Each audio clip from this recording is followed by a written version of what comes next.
Have you ever wanted to make something really colourful, but you don't want to have to wait for each of the layers to dry or cure before you add the next one? I'm going to show you a really simple way to do that today and get a great result. So first thing I'm going to do is mix up my resin, and my new kit is finally here. And I put this together with Resiners. It's a limited run, so once they're gone, they're gone. It's a great value, and I'll link it in the description below, and I may have a discount code, and if I do, I'll link that in there. Because I want one of these larger mixing jugs, and it comes with one of those. You get two larger mixing jugs. You get these lovely, useful, small mixing jugs.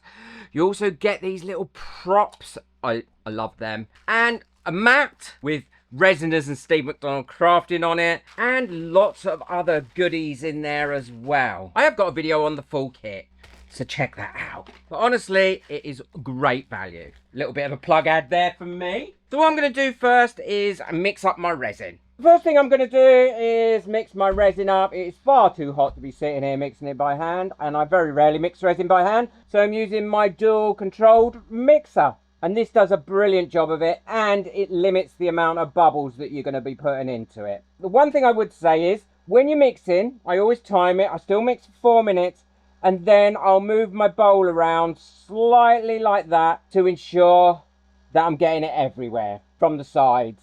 And then you'll get a really great finish with it. You can control your speed if you've got a thick resin in there and you want to mix it slowly. You can have it go really fast. I don't want it that fast. And you can use both sides if you want to. You could be mixing a different type of resin there. And this is your charge, how much it's charged. And when it's run out, you just put it on for charge and it will charge up and last several weeks again. Great tool.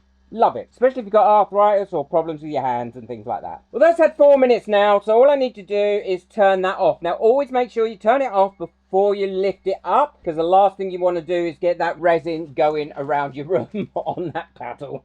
Go on, ask me how I know. Just pull the paddle out like that and then give it a wipe down with a baby wipe. Don't let your resin cure on it.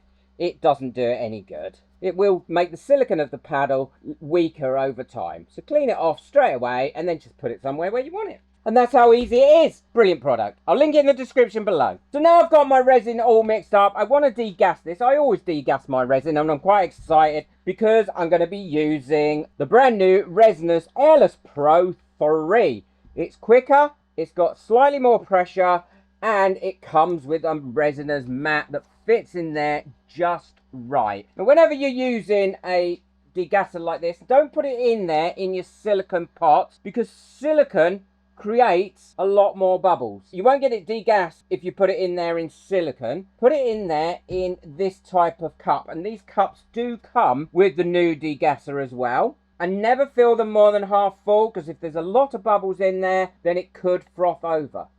The other thing is, don't try and use cold resin with it, because cold resin will be thick and it will take so much longer. So if it's a cold day, warm your resin up slightly and then pop it in, because that way you are going to get a much better result. Pop your lid on like that. Make sure your little valve is closed at the back. Finger touch control, and I've left the plastic on this some as well, and then let it do its thing. I'm going to let it do it for 5 minutes. That should be enough for this resin. And look how quickly that number is going up. And it should get to about -98. Look how quickly it's pulling those bubbles out of there now. They're already starting to come up to the top. So that's nearly had its 5 minutes. It's got 51 seconds left. And look, there's virtually no bubbles in that now at all. And it's pulling them all through. So that's had its time now. All I need to do is release that little valve. Let all the pressure come out. Or the vacuum, it's not a pressure. And then I'll take the lid off.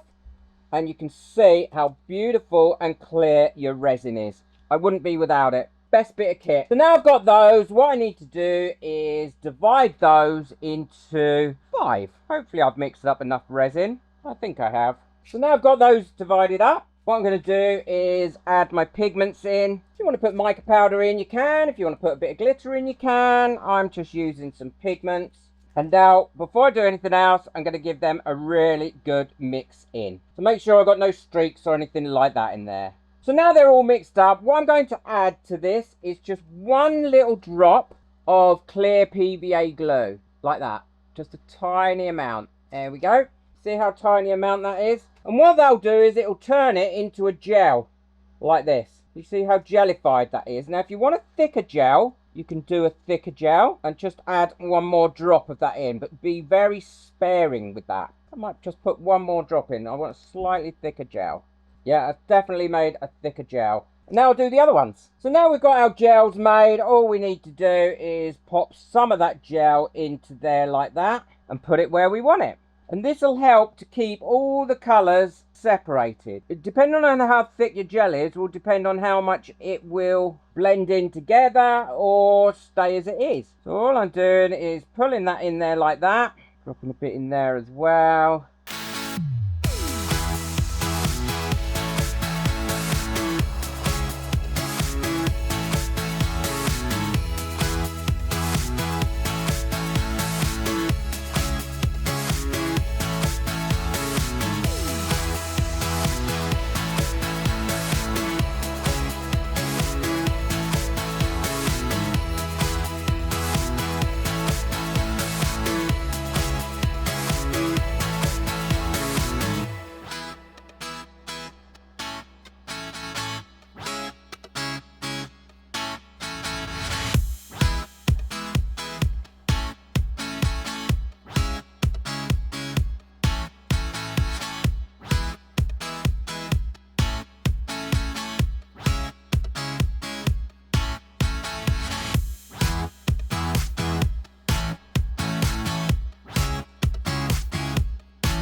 And to make sure I've got it in the toes, I'm using this little silicone tool that comes with my kit as well. And this is ideal for getting bubbles out of the edges of things, doing swirls and all that sort of thing.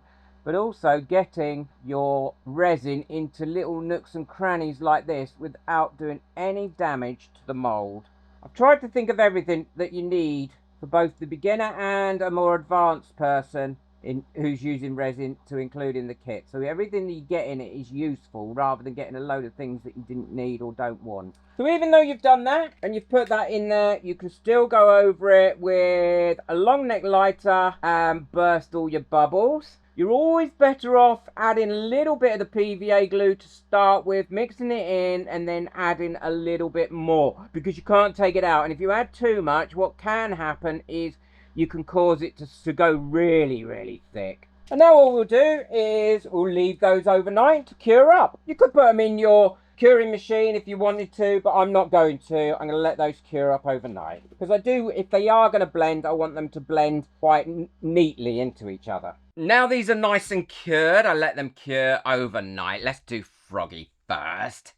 Oh, look how colourful he has come out. He is so pretty. I love him.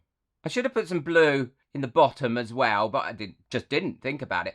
But can you see how they've started to blend a little bit, but mostly those colours have stayed where you want them and nice and separated. Yeah, I'm really pleased with Froggy. So let's look at Teddy Bear. His mould's getting a bit old now. It's gone a bit dull, so I'll have to see about shining him up a bit. Oh, and he's come out just as pretty. Look at that. So pretty. It really does work, and you can get some great effects from it as well. There is another technique you can use, and I'll do that in a different video, using the PVA in resin, and that works out really well. So make sure you subscribe so you don't miss out on that one, and hit the notification bell, and boot that like button. It really helps my videos to get out there.